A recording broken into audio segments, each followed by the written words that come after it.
Anotación. Para hacer más interesante su lección de historia, Rina y Ricardo le pidieron a Cronito que los retrocediera para visitar la antigua civilización azteca, desde la fundación de Tenochtitlan hasta su conquista por los españoles. Para los grados 2 a 6, 1988. Una tarde, Rina y Ricardo estudiaban historia de México. Ya conocían casi todas las culturas prehispánicas.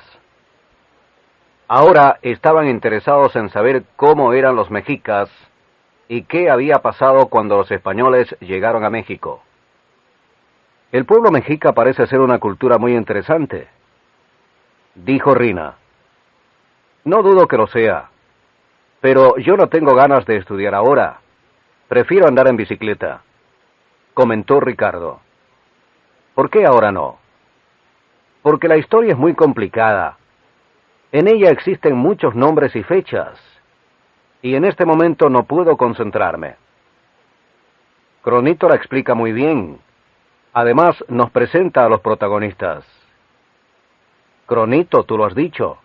Pero, ¿dónde está? No lo sé. Debe estar cansado de recorrer el camino de la historia. Quizás se quedó dormido. Pues vamos a despertarlo. ¿Y cómo lo haremos? Es muy fácil. Vamos a leer el libro en voz alta. Es probable que así despierte. Rina tomó el libro de historia y comenzó a leer. La cultura mexica floreció en el Valle de México.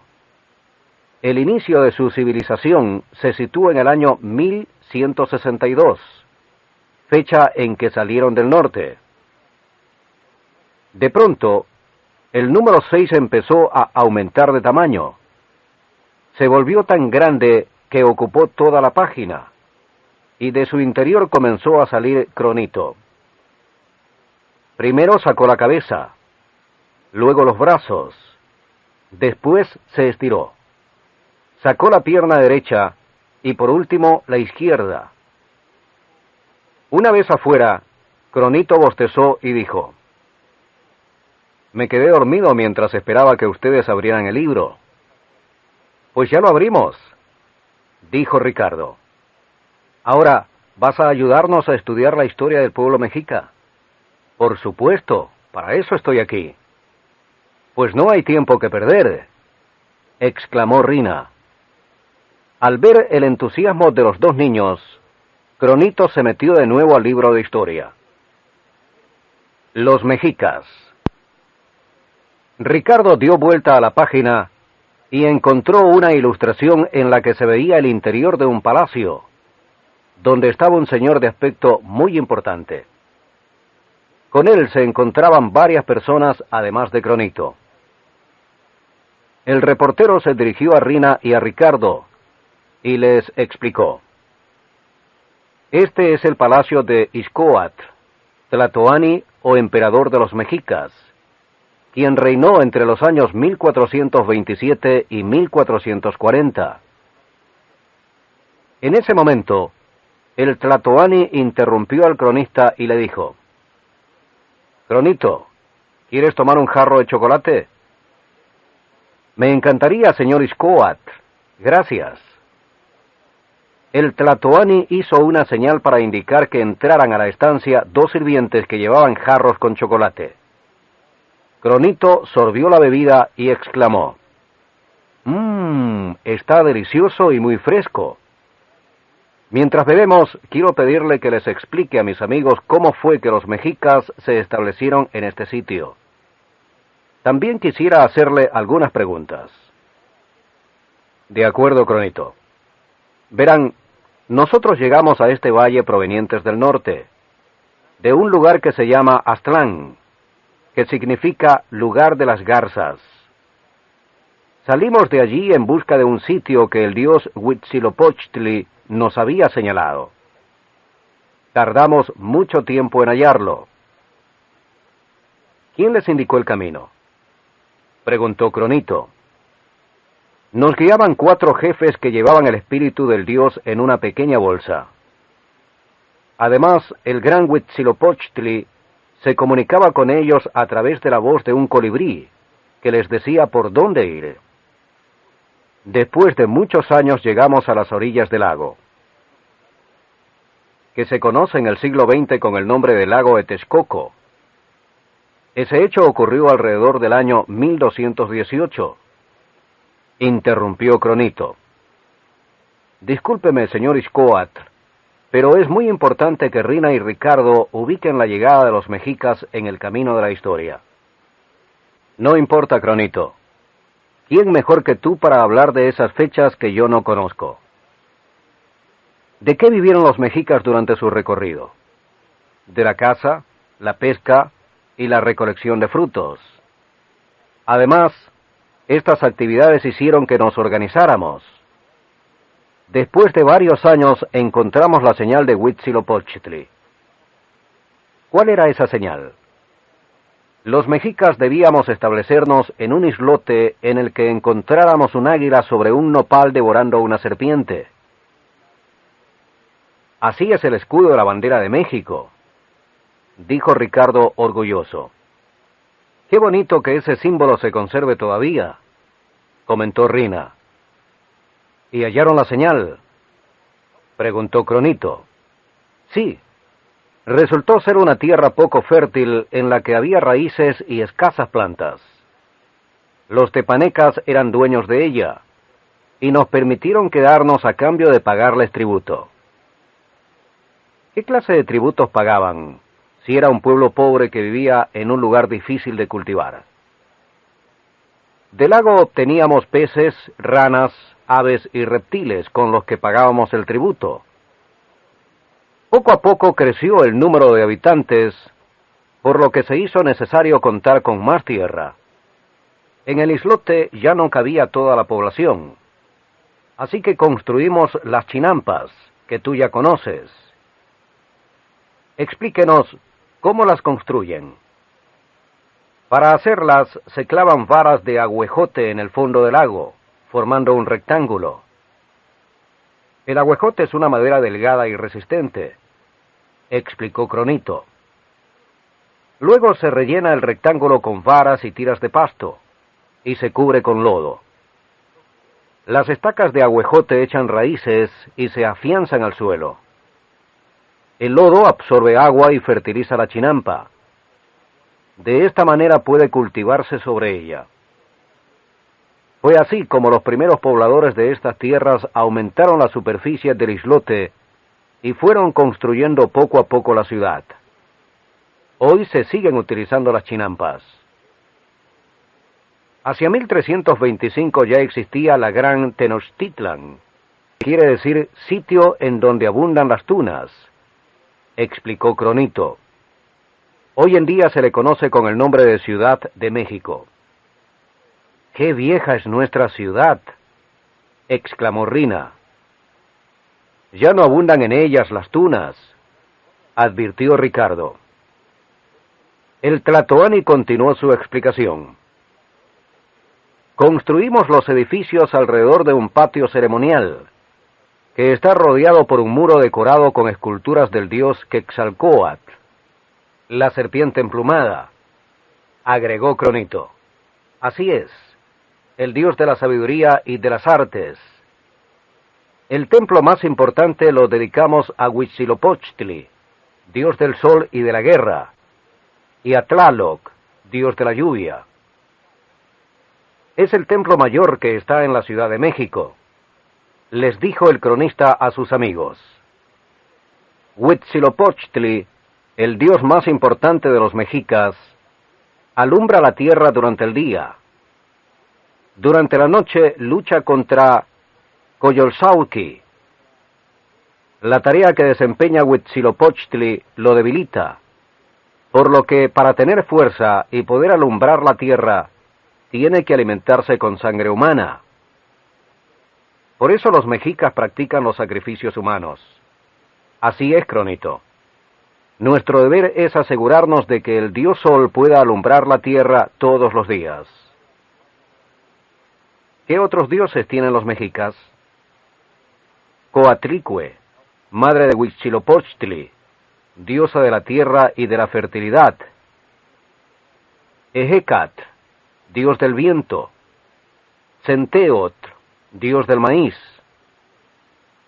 Todos los dioses se relacionan con los fenómenos naturales, la lluvia, el viento, la agricultura y la guerra, señaló Cronito. Al escuchar lo anterior, el Tlatoani sonrió y mencionó: esos son nuestros dioses porque representan los aspectos más importantes de la vida del pueblo mexica. Un criado interrumpió la conversación para anunciar que habían llegado los señores de Texcoco y Tlacopan. Dos hombres, vestidos con trajes elegantes y grandes penachos de plumas, entraron acompañados por un grupo de consejeros. «Llegaste en un momento muy importante», comentó el Tlatoani. Cronito ya lo sabía. En realidad, así lo había planeado. Ixcoatl invitó a los visitantes a tomar asiento y explicó: «Señores, los mandé llamar para decirles algo muy importante». «¿De qué se trata?», preguntó uno de los recién llegados. «Quiero proponerles una alianza. Si unimos nuestras fuerzas, formaremos un imperio grande y fuerte, y seremos muy poderosos. Los tepanecas nos exigen tributos desde hace muchos años. Tal vez así podamos vencerlos», dijo el señor de Texcoco. «Venceremos a los tepanecas y a todos los pueblos que se opongan a nosotros», aseguró Ixcoatl. «¿Qué haremos para que no se unan entre ellos?», preguntó preocupado el señor de Tlacopan. Ixcoatl se quedó pensativo y luego dijo: «Vamos a unirlos a nuestro pueblo. Construiremos altares para sus dioses en la gran Tenochtitlan. Así, aunque sean conquistados, sentirán que ya forman parte del gran imperio». «¿Por qué en Tenochtitlan y no en Texcoco o Tlacopan?», preguntó con desconfianza el señor de Texcoco. «Porque es la más segura de las tres ciudades», respondió Ixcoatl. «Está rodeada de agua, por lo que es muy difícil llegar hasta aquí». «¿Qué pasará con los pueblos conquistados?», preguntó de nuevo el señor de Texcoco. «Pagarán tributo con productos como el algodón, maíz, cacao, miel, cerámica. Y si es necesario, nos llevaremos hombres, ya sean soldados, peones para construcción o jóvenes para sacrificarlos a los dioses. Además, sus tierras serán repartidas entre los militares más valientes para estimularlos a luchar por los pueblos aliados». Los señores de Tlacopan y Texcoco se entusiasmaron con la proposición que les hizo Ixcoatl y aceptaron. Para festejar la unión, el Tlatoani Ixcoatl invitó a sus aliados a comer un guisado de guajolote con chile, un platillo que únicamente se preparaba en las grandes ocasiones. Mientras todos comían, Cronito se dirigió a Rina y Ricardo y les explicó: «Con la Triple Alianza comienza la grandeza del Imperio Mexica. Poco a poco los mexicas, unidos con la gente de Texcoco y Tlacopan, conquistaron a casi todos sus vecinos. Su dominio se extendió desde lo que hoy es el centro de la República Mexicana hasta Centroamérica, y desde el Océano Pacífico hasta el Golfo de México. Así llegaron a ser el señorío más extenso y poderoso de Mesoamérica. Los tlaxcaltecas y los tarascos fueron pueblos a los que nunca lograron someter. Hubo muchos gobernantes mexicas, muchos. Quiero conocerlos a todos», exclamó Rina. «Eso nos tomaría demasiado tiempo. Si quieren, los llevaré a conocer a otro gran Tlatoani de los mexicas que vivió muchos años después. Moctezuma». Los niños aceptaron entusiasmados. Cronito salió del palacio de Ixcoatl y se metió en un dibujo en el que había un hermoso y florido jardín, cuyo perfume parecía salir del libro. Sentado sobre una roca estaba un hombre indígena de aspecto distinguido que leía un códice. Cronito se sentó junto al señor y le dijo: «Señor Moctezuma, ¿cómo ha estado?» «Muy bien, Cronito. Como puedes observar, leo los versos que escribió mi abuelo Nezahualcóyotl, el rey poeta de Texcoco. Son muy hermosos, ¿verdad?», comentó Cronito y añadió: «¡Qué lindo jardín! Me alegra que te guste. He mandado traer animales y plantas de todos los rincones del imperio. Además de las fuentes, hay 10 lagos, unos de agua salada para los peces y aves marinas, y otros de agua dulce para aquellos que viven en los ríos». ¿Con qué alimentan a los animales? Mando traerles la comida del mismo sitio de donde ellos provienen. Así no extrañan su hogar. Es una gran labor mantener este jardín. Por eso trabajan aquí más de 300 personas. Quisiera que nos hablara de la vida de los mexicas. Deben saber que somos gente muy organizada. El jefe supremo Tlatoani es el líder espiritual y militar del pueblo. Como usted, agregó el cronista. Exactamente. Es un cargo que se hereda de padres a hijos. Me ayudan a gobernar los pipiltin, que son los militares y los sacerdotes. Ellos viven en los palacios dentro del centro ceremonial. A las personas que integran el resto del pueblo se les denomina maseguales. Viven fuera del centro ceremonial y se dedican a la caza, la pesca, la agricultura y las artesanías. Un grupo muy importante es el de los comerciantes. El pueblo vive en barrios o calpullis, y los habitantes se agrupan de acuerdo a sus oficios. Cada calpulli tiene su tierra de cultivo, escuela y templo. El pueblo trabaja mucho, porque tiene que sostener a los pipiltin y mantenerse a sí mismo. ¿Por qué dices que los comerciantes son importantes? Porque hasta aquí llegan mercancías de todos los rincones del imperio, y los comerciantes son los encargados de traerlas y llevarlas. El mercado más grande de Tenochtitlan es el de Tlatelolco. Mientras platicaban, llegaron varios señores que se veían muy preocupados. El Tlatoani se dio cuenta de ello y le preguntó a uno: «Cuitláhuac, hermano, ¿qué sucede?» «Tenemos noticias de que a las costas del imperio ha llegado un grupo de hombres blancos y barbados. Vinieron hasta aquí en naves con alas, dominan el fuego y quieren verte». El Tlatoani palideció, se quedó pensativo y luego dijo: «Se acerca el año 1 Acatl, la fecha en que regresará el dios Quetzalcóatl. Lleven hasta ellos regalos y vistan a su jefe con el traje de oro y piedras preciosas que pertenece al dios Quetzalcóatl. El dios estará contento y hará que sus enviados se alejen de aquí». Los señores se despidieron para cumplir con las órdenes de su Tlatoani, quien quedó muy preocupado y nervioso, como si presintiera una catástrofe. Cronito decidió que era el momento de irse y se despidió respetuosamente de él. Luego saltó fuera del libro, se puso de pie sobre la mesa y les dijo a los niños: «Los hombres de que habla Cuitláhuac son los españoles, que, encabezados por Hernán Cortés, llegaron a las costas de México. En lugar de hacerlos volver, los regalos que les envió Moctezuma despertaron en ellos la curiosidad por conocer esa civilización tan rica y poderosa. ¿Cómo llegaron a la gran Tenochtitlan? Me gustaría que Hernán Cortés en persona les contara cómo llegó hasta aquí. ¿Quieren conocerlo?»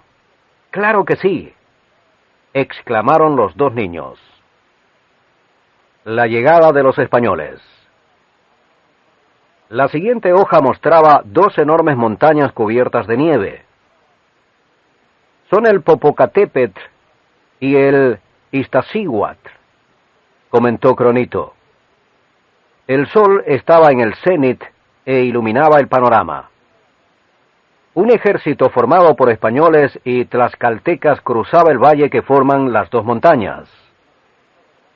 Cronito se detuvo a esperar al ejército. En unos instantes, los portaestandartes llegaron hasta donde él estaba, y como no lo reconocieron, llamaron de inmediato a sus oficiales. Dos tenientes se acercaron a Cronito.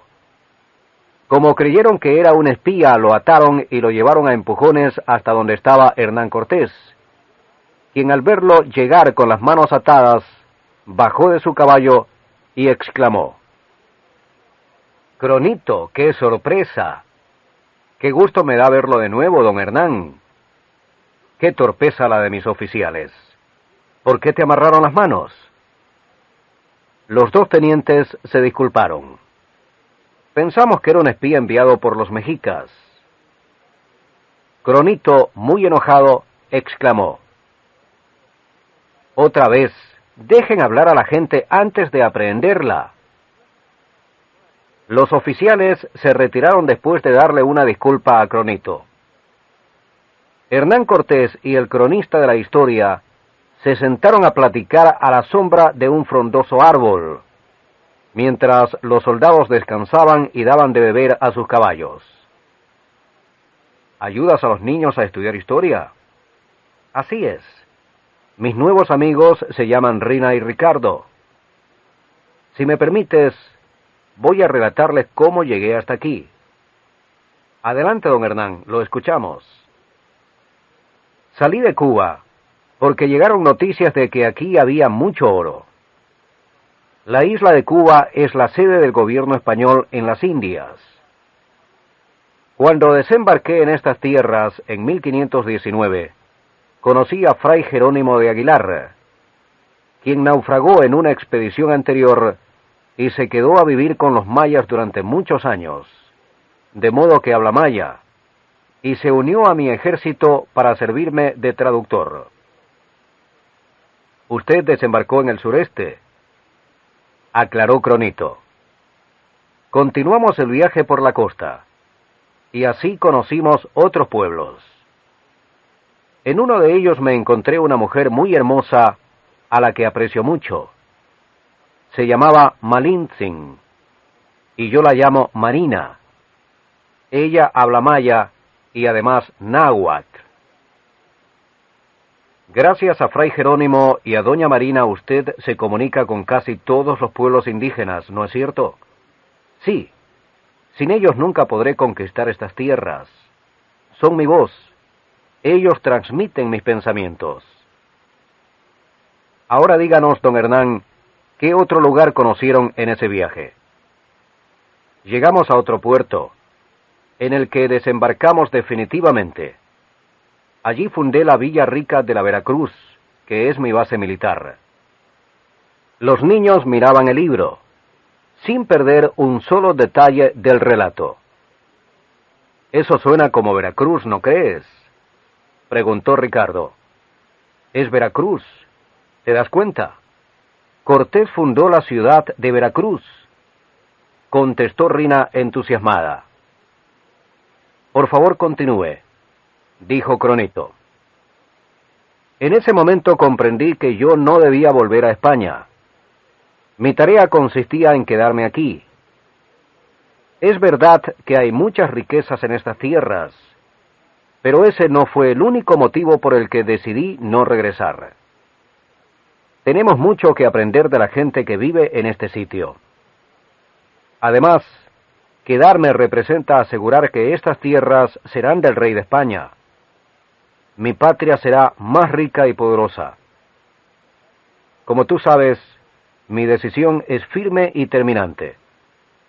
Por eso mandé desmantelar mis naves, para que ninguno de los expedicionarios que vinieron conmigo vuelva a España.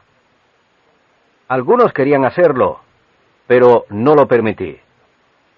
Créeme, Cronito, No fue fácil tomar esa decisión. Un soldado interrumpió la conversación.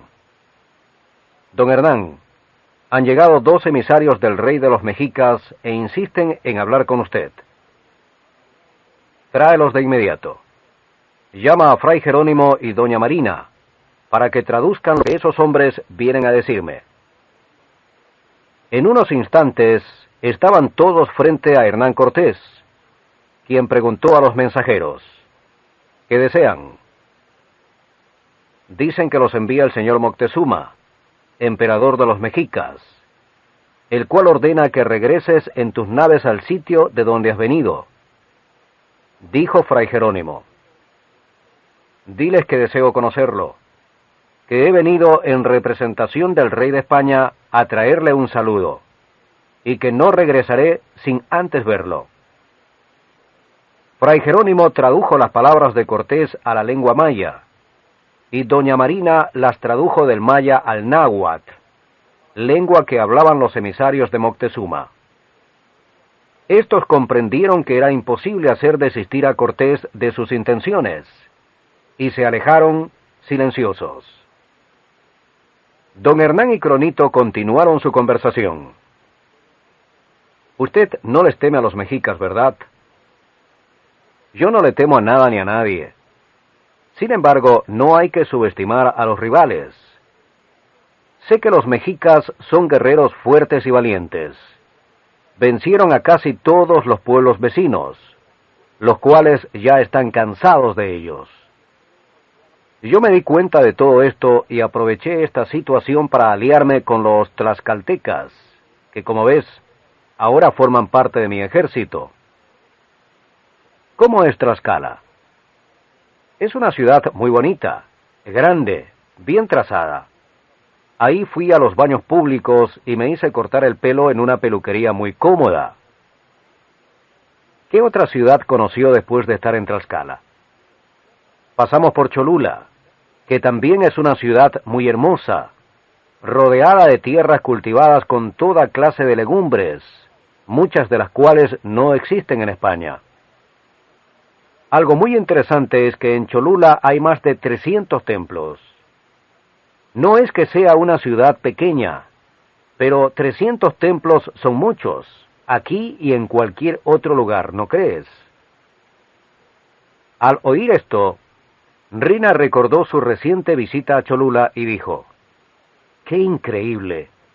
Estuve allá con mis papás en las vacaciones. Allí existen más de 300 iglesias. ¿Será una coincidencia? No lo sé, pero escuchemos lo que dice Cronito. Creo que es importante que Rina y Ricardo sepan por qué no te aliaste con la gente de Cholula. Dijo Cronito que de antemano conocía la respuesta. Porque ellos ya se habían aliado con los mexicas. En Cholula sostuvimos una sangrienta batalla con ellos y los derrotamos. Uno de los generales se acercó a Cortés y le dijo, General, ya es tiempo de continuar la marcha. Es conveniente hacerlo antes del anochecer. ¿Puedo acompañarlo un rato más?, preguntó Cronito. Claro que sí, sube a mi caballo, irás conmigo. Cronito saltó y quedó sentado sobre el caballo, delante de Hernán Cortés. El ejército español estaba bien equipado. Los soldados llevaban cascos y armaduras, lo mismo que los jinetes. Algunos hombres jalaban pesados cañones de hierro. Los acompañaba un grupo de tlaxcaltecas que vestían trajes de colores y tocados de hermosas plumas. Calzaban sandalias y sus armas consistían en arcos y flechas, lanzas y cerbatanas. La comitiva se puso en marcha. Este camino entre los volcanes se conoce como Paso de Cortés, comentó Cronito a Rina y Ricardo. Al cabo de un rato alcanzaron a distinguir la gran Tenochtitlan. Cortés bajó de su caballo y se quedó admirado.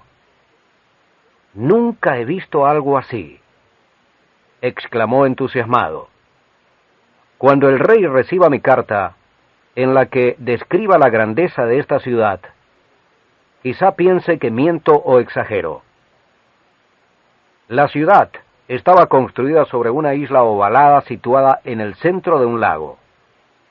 La conectaban con tierra firme 3 amplias calzadas, que se unían en el centro de la ciudad. Además, la atravesaban numerosos canales angostos por donde circulaban chalupas cargadas con flores, frutos y toda clase de mercancías. Al lado de los canales había veredas por las que circulaba la gente. Los templos y palacios policromados parecían brillar. Además, en la ciudad había muchas plazas y mercados, algunos de los cuales eran muy grandes. Allí también llegaba un acueducto de piedra que transportaba agua fresca. Cortés no daba crédito a lo que veía. Él esperaba encontrar una civilización importante y una ciudad bien trazada, pero nunca se imaginó la grandeza de la gran Tenochtitlan. Permaneció varios minutos observándola y luego exclamó: ¡qué belleza! No puedo dejar de admirarla. Sí, es muy hermosa, dijo Cronito. Está considerada como una de las ciudades más grandiosas de Mesoamérica. Ya es hora de irme, don Hernán. Voy a visitar a Moctezuma. Pídele que me reciba. Cronito sonrió y le contestó amablemente: no puedo hacerlo, yo soy solamente el testigo de la historia. No puedo tomar parte en ella, ni alterarla. Cortés se quedó conforme. Conocía a Cronito desde hacía mucho tiempo, ya que también había estudiado historia con él cuando era niño, de modo que le dio un fuerte abrazo y lo dejó partir. El encuentro. Era de noche cuando Cronito llegó al palacio del Tlatoani. Entró sin ser visto y llegó hasta la recámara de Moctezuma. Este dormía intranquilo. Estaba agitado y hablaba en sueños. Cronito, que lo conocía bien, decidió despertarlo. Se acercó, lo tocó en el hombro suavemente y le dijo: «Señor, despierte, es solo una pesadilla». Cronito lo movió con más fuerza hasta que Moctezuma despertó sobresaltado. «¿Qué pasa? ¿Ya han llegado?» «¿Quiénes han llegado?», preguntó Cronito, que sabía perfectamente de lo que hablaba el Tlatoani. «La leyenda de Quetzalcóatl se cumple. Tú sabes que, según la tradición mexica, este año regresará Quetzalcóatl, el hombre blanco y barbado. Mis emisarios estuvieron hoy a verlo y le pidieron que se retirara, pero él insiste en verme. Dice que trae saludos de su rey». ¿Qué más le contaron sus emisarios? Dicen que los hombres rubios dominan el fuego, que llegaron a estas costas en unas naves con alas, y que además vienen con ellos otros hombres venado, los cuales tienen 4 patas como los animales, la cara y los brazos como los hombres, y son muy veloces. ¿A qué se refiere?, preguntó Ricardo. A los hombres que vienen a caballo. Nunca han visto caballos, y piensan que animal y jinete es un solo ser, hombre venado, como ellos dicen, explicó Rina. ¿Piensa que los hombres barbados van a atacarlo?, preguntó Cronito. No sé, pero si lo hacen, vencerán. Los pueblos vecinos no van a aliarse conmigo. Los hemos dominado durante muchos años. Entonces, ¿qué va a hacer? Moctezuma respondió: lo recibiré a las puertas de la ciudad, como se acostumbra a hacerlo con cualquier embajador de un país lejano. Además, estaba escrito que vendría, de modo que al amanecer saldré a esperarlo.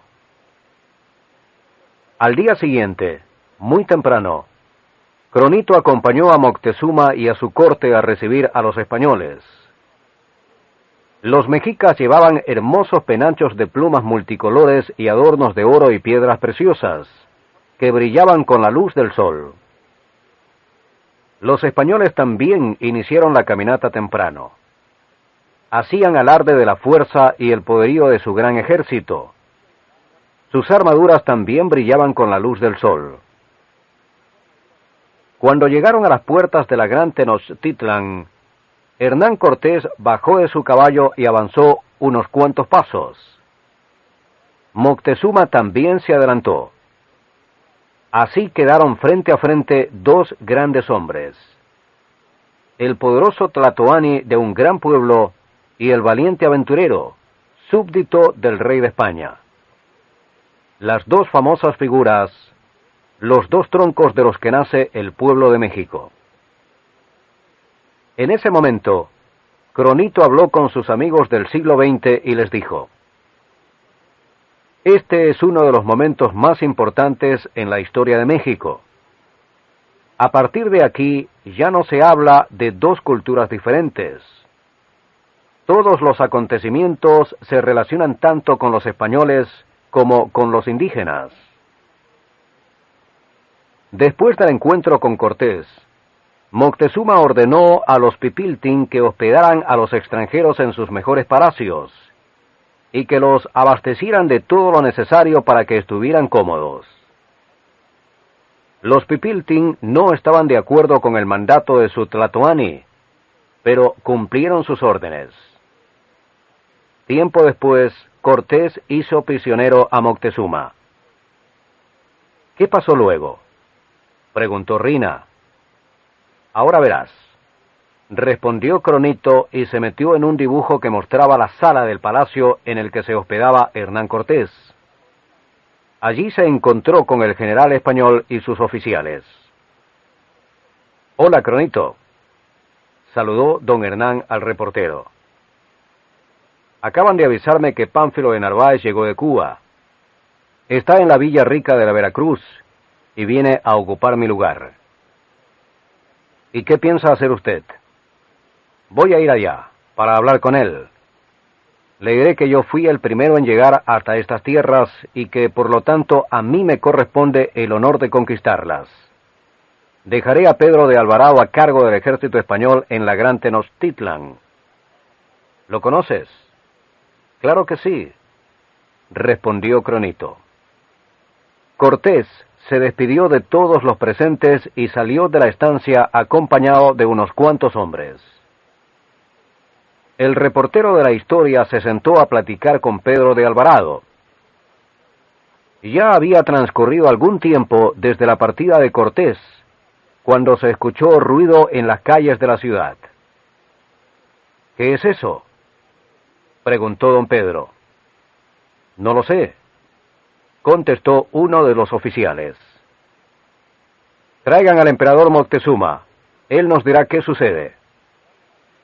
Moctezuma se presentó frente a Pedro de Alvarado. Había perdido su dignidad de emperador y se había convertido en un hombre temeroso. Estaba convencido de que sus propios dioses, que durante años habían favorecido a los mexicas, ahora los habían abandonado.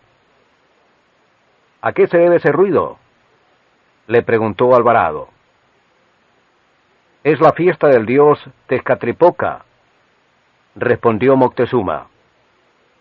«No le creas», exclamó uno de los españoles. «Es una conspiración para echarnos de aquí».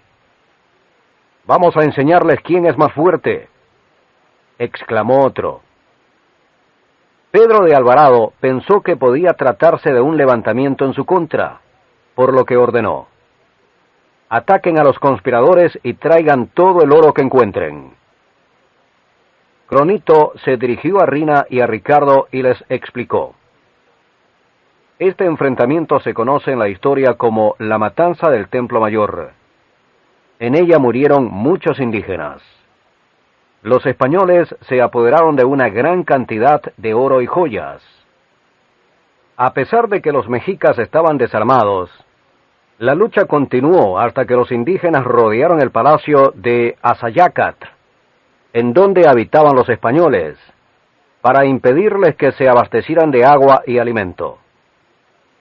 Luego se reunió el consejo de los nobles mexicas, el cual desconoció a Moctezuma y nombró Tlatoani a Cuitláhuac, hermano de Moctezuma. ¿Cortés no sabía nada de lo que pasaba en su ausencia?, le preguntó Ricardo al cronista. Cuando Cortés se enteró, regresó acompañado de algunos de los hombres que habían venido con Pánfilo de Narváez. Por la noche logró llegar a la gran Tenochtitlan sin ser visto, y del mismo modo entró al palacio de Azayacat. En varias ocasiones trató de romper el sitio, pero no lo logró. Finalmente, obligó a Moctezuma a salir y pedir a su pueblo que respetara a los conquistadores, pero los indígenas habían perdido el respeto por su antiguo Tlatoani y lo apedrearon. Muerto Moctezuma, Cortés se dio cuenta de que la única forma de derrotar a los mexicas era salir de la ciudad y reorganizar su ejército. Para lograrlo, los españoles construyeron puentes de madera muy angostos y en la noche, mientras todos dormían, cruzaron los canales y abandonaron la ciudad sitiada. Sin embargo, una mujer los vio y los delató. Entonces los mexicas atacaron a los españoles y los derrotaron. Para continuar su relato, el reportero de la historia se metió en la siguiente ilustración, en la que Cortés lloraba sentado al pie de un árbol. «Buenas noches, don Hernán», dijo Cronito. «No tan buenas», respondió Cortés. «Me derrotaron los mexicas. Apenas logré salir con vida de la lucha. Mi ejército cuenta ahora tan solo con 80 hombres. Esta es la noche más triste de mi vida». Así se conoce en la historia, como la noche triste, aclaró el reportero a sus amigos. Este árbol continúa en pie y se puede visitar. Está en Popotla, que ahora es parte de la Ciudad de México. Luego preguntó a Cortés: ¿regresará usted a España? ¿Volver? Nunca. Ya sabes que al llegar a estas tierras quemé mis naves.